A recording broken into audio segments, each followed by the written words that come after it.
ಪ್ರಶ್ನೆನ ಕೇಳಿದ್ದೇನೆ. ಇದು ನನ್ನ ಪ್ರಶ್ನೆ ಅಲ್ಲ.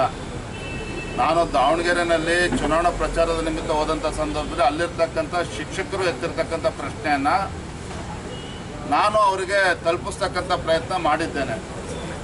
ಒಬ್ಬರು ಶಿಕ್ಷಣ ಸಚಿವರು ಹೇಗಿರಬೇಕು, ಮಾದರಿಯಾಗಿರಬೇಕು. ಅವರು ಯಾವುದೇ ಸಚಿವರಾದರೂ ಕೂಡ ಮಾದರಿಯಾಗಿರಬೇಕು. ಆದರೆ ಒಂದು ಕಡೆ ನಮ್ಮ ಶಿಕ್ಷಣ ಸಚಿವರು ಹೇಳ್ತಾರೆ ನನಗೆ ಕನ್ನಡ ಬರೋದಿಲ್ಲ ಅಂತೇಳಿ ಅವರೇ ಮಾತನಾಡ್ತಾರೆ.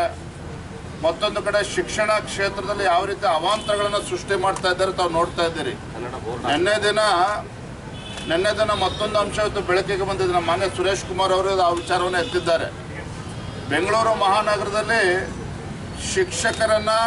ತಾತ್ಕಾಲಿಕವಾಗಿ ಶಿಕ್ಷಕರನ್ನು ನೇಮಕ ಮಾಡೋದಕ್ಕೆ ಏನು ಪ್ರೈವೇಟ್ ಕಾಂಟ್ರಾಕ್ಟರ್ಸ್, ಲೇಬರ್ ಕಾಂಟ್ರಾಕ್ಟರ್ನ ಏನಿದ್ದಾರೆ ಅವರಿಗೆ ಆ ಒಂದು ಜವಾಬ್ದಾರಿಯನ್ನು ನೀಡಿದ್ದಾರೆ. ಅಂದರೆ ಶಿಕ್ಷಣ ಸಚಿವರು ಎಷ್ಟು ಗಾಂಭೀರ್ಯವಾಗಿ ತಮ್ಮ ಒಂದು ಇಲಾಖೆಯನ್ನು ಪರಿಗಣಿಸಿದ್ದಾರೆ ಅನ್ನೋದನ್ನು ಮೇಲ್ನೋಟಕ್ಕೆ ಕೂಡ ಗೊತ್ತಾಗ್ತದೆ.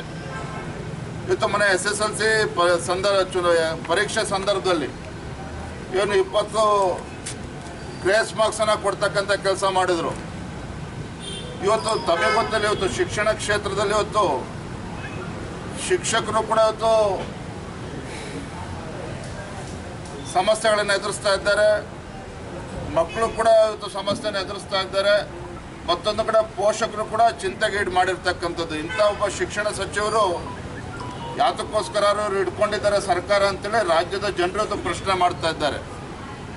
ಹಾಗಾಗಿ ಆ ಸಂದರ್ಭ ದಾವಣಗೆರೆ ಹೋದಾಗ ಕೆಲವು ಶಿಕ್ಷಕರು ಏನು ಕೆಲವು ವಿಚಾರವನ್ನು ಎತ್ತಿದ್ದಾರೆ, ಅದನ್ನು ಅವರಿಗೆ ತಲುಪಿಸ್ತಕ್ಕಂಥ ಪ್ರಯತ್ನ ಮಾಡಿದ್ದೇನೆ. ಅವರು ಭಾಳ ಮನಸ್ಸಿಗೆ ಹಚ್ಕೊಂಡಂತ ಕಾಣ್ತದೆ. ನಾನು ಇಷ್ಟ ಹೇಳ್ತೇನೆ, ಅವ್ರಿಗೆ ಹಣಕಾಸಿನ ಸಮಸ್ಯೆ ಇದ್ದರೆ ಬಹುಶಃ ನಮ್ಮ ಯುವ ಮೋರ್ಚಾದವ್ರಿಗೆ ಹೇಳ್ತೇನೆ, ಎಲ್ಲ ಅವ್ರ ಹೇರ್ ಕಟ್ಟಿಗೆ ಏನು ಬೇಕೋ ಅದನ್ನು ಸಂಗ್ರಹ ಮಾಡಿ ಅವ್ರು ಕೊಡಿಸ್ತಕ್ಕಂಥ ಪ್ರಯತ್ನ ಮಾಡ್ತೇನೆ.